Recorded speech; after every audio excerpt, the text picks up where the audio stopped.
ఇక video start చేసే ముందు ఎవరైనా సబ్స్క్రైబ్ చేసుకుంటే సబ్స్క్రైబ్ చేసుకోండి. ఇక మనం కొత్తగా ట్రై చేద్దామనేసి ఇప్పుడు కొంచెం మీమ్స్ కూడా యాడ్ చేశాను. స్టార్టింగ్‌లోనే గిల్లేరు మనోడి దగ్గరికి వస్తారు. అంటే చిన్న ఆఫర్ ఇద్దామనేసి. చూద్దాం ఏం జరుగుతుందో. పొద్దున్నే బేవర్స్ గాళ్ళు ఎక్కువైపోయారు. సరే మనోడు ఇన్నర్ ఫీలింగ్ ఇదిలే కానీ మన గిల్లేటర్ వచ్చి అడుగుతాడు మా గిల్లో జాయిన్ అవ్వనేసి. కానీ మనోడు మాత్రం నేను మాత్రం జాయిన్ అవ్వను, నేను ఇప్పుడు ఏ గిల్లో కూడా జాయిన్ అవ్వాలనేసి అనుకోవట్లేదనేసి చెప్తాడు. సరే అనేసి మనోడు కూడా వెళ్ళిపోతాడు ఆయన వదిలేసి, ఆయన పట్టించుకోకన్నా. నేను మరీ అంత ఎదవలా కనపడుతున్నారా? ఓ మాదిరిగా కూడా కనపడలేదు. ఈ రెన్నర్ ఫీలింగ్ ఇది. సరేలేగానే మనోడేమో ఆయన పట్టించుకోకుండా తిరిగి వెళ్ళిపోతాడు. తిరిగి వెళ్ళిపోతుండగా మనోడు కొంచెం సీరియస్ లుక్ ఇద్దామనేసి వెనక్కి తిరిగాడు గిల్లేడు. కానీ అవ్వదు అది. మనోడు అప్పటికే అక్కడి నుంచి వెళ్ళిపోతాడు, అసలు ఎవరికి కనిపించడు. అప్పుడే అక్కడి నుంచి మాయమైపోతాడు వెంటనే.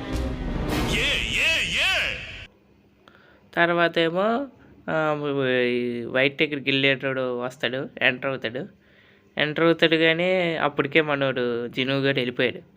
ఇంకేముంటుంది, వీడికి కూడా తెలిసిపోయింది. ఆడు అసలుకి జినుని నేను మా గిల్లోకి తీసుకుందామనేసి వైట్ టైగర్ అనుకుంటాడు. వీడికి కూడా తెలిసిపోయింది, అయితే వీడు కూడా తీసుకునే అవకాశాలు ఉన్నాయనేసి అనుకుంటుంటాడు వైట్ టైగర్. ఇలాగే డిస్కషన్ అవుతుంది వీళ్ళిద్దరి మధ్య. అంటే వాళ్ళు ఊహించుకుంటారు అంతే. తర్వాత వెనకదలో ఏమో ఒక లాగున్నోడేమో ఆడు ఏ ర్యాంక్ తెలుసుకోరాకనేసి వెళ్తాడు. ఆడిదేమో సి ర్యాంక్. సంతోషం పట్లకి ఏడ్చేస్తాడు పూర్తిగా. ఇది అప్పుడు లోపలికి వీళ్ళిద్దరూ వెళ్ళిపోతారు. అక్కడ సీన్ కట్ అవుతుంది. సీన్ కట్ అయ్యి మళ్ళీ ఇక్కడ హాస్పిటల్కి వస్తారు. హాస్పిటల్లోనేమో జిన్ను వాళ్ళ అమ్మ దగ్గర కూర్చొని ఇంకా కొన్ని రోజులే తర్వాత మళ్ళీ వెళ్ళి ఇంకో మూడోది కూడా తీసుకొని వస్తాను బాస్ని ఓడించి అనేసి మనోడు బయటకు వస్తాడు. నడుచుకొని బయటకు వచ్చేసి ఒక ఏ ర్యాంక్ ఒకడు ఉంటాడు, చీఫ్ దగ్గర పనిచేస్తూ ఉంటాడు. ఆయన్ని చూస్తాడు.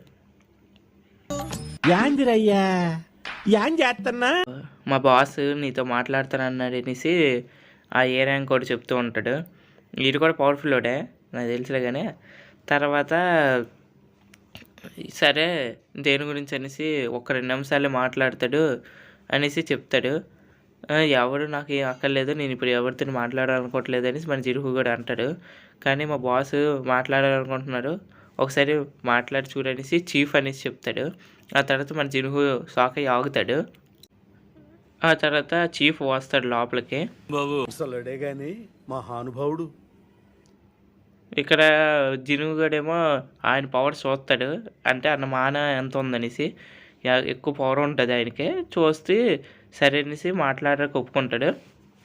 జిను ఏమో ఆడితో మాట్లాడుతూ ఉంటాడు. ఏది చెప్పాలో చెప్పండి అనేసి జిను అంటాడు. వీడేంటి ఇంతలంటున్నాడు?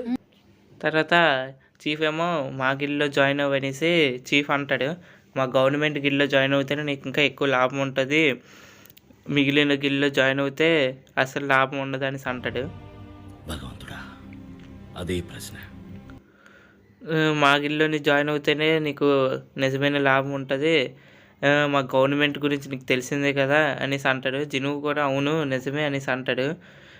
ఆ తర్వాత చీఫ్ అంటాడు, అసలుకి 5 గిల్డ్స్ ఉన్నాయి, ఆ గిల్లో నువ్వు దేంట్లో జాయిన్ అయినా ఒకటి ప్రతిదీ ఇన్బ్యాలెన్స్ అయిపోద్ది అనేసి అంటాడు. ఆ తర్వాత జినువు ఆలోచిస్తాడు, ఇది నిజమే, గవర్నమెంట్లో జాయిన్ అయితే నాకు కన్ఫర్మ్గా ఫ్యూచర్ ఉంటుంది, పర్మనెంట్ జాబ్ కూడా ఉంటుంది అనేసి అనుకుంటూ ఉంటాడు. తిని మానా పవర్ లాగే నా మానా పవర్ కూడా ఇంక్రీజ్ అవుతుంది అనేసి అనుకుంటాడు. కానీ మనోడు జాయిన్ అవ్వాలనుకోవట్లేదు. ఎందుకు, అన్నీ చంపాలనేసి అనుకుంటున్నాడు. అన్నిటిని మాన్స్టర్స్ని చెప్తాడు.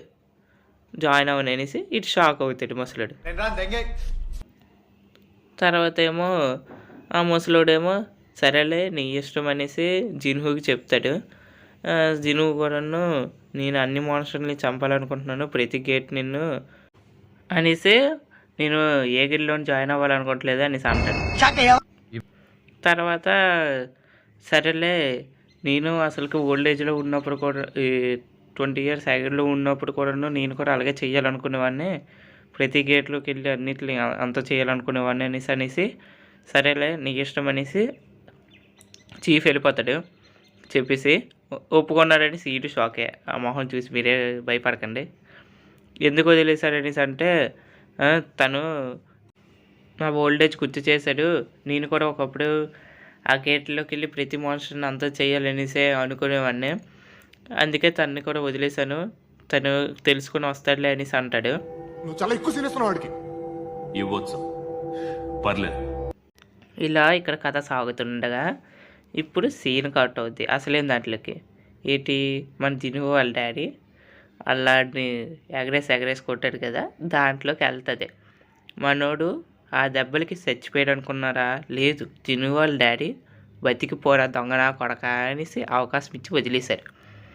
మనోడేమో ఇక్కడ పేషెంట్లో పడి ఉన్నాడు. చేతులు ఉన్నాయి లేవు కూడా తెలియకని పోయి అడిగి.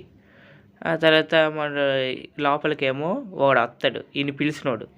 వీడు వచ్చి ఆడు నిజంగా మాన్స్టరా కాదని అడుగుతాడు. మండుతున్నట్టుంది. ఆడు నిజంగానే మాన్స్టర్ అనేసి చెప్తాడు. ఈడేమో ల్యాప్టాప్ చూపించి ఓ ప్యాడ్ చూపించి ఆడు మనుషులు కాపాడుతున్నాడు, ఆడు మాన్స్టరా కాదని ఇప్పుడు నిజం చెప్పిన దొంగనా కొడక అనేసి అంటే ఆడు నిజంగానే మాన్స్టర్, నేను నిరూపించి చూపిస్తాను లెగిసి మరి అనేసి అంటాడు. నువ్వు ఎప్పుడు లెగుతావులే కానీ అనేసి మనోడేమో సరేలే నేనే ఎతుకుతాననేసి చెప్పేసి వెళ్ళిపోతాడు. సరేలే జాగ్రత్త పడుకో అనేసి చెప్పేసి మనోడేమో వెళ్ళిపోతాడు. వీడేమో ఎస్ ర్యాంక్ వాడేమో గుర్తు తెచ్చుకుంటాడు. జిన్హు మీ ఫ్యామిలీ అంతా నేను అంత చేయకుండా నిన్ను వదలను అనేసి మనోడు చెప్తూ ఉంటాడు. ఇది ఎపిసోడ్. ఎలాగుంది, కొత్తగా ట్రై చేసాం మీమ్స్ది. ఎలాగుందో కొంచెం చెప్తే కామెంట్ చేయండి కన్ఫర్మ్గా.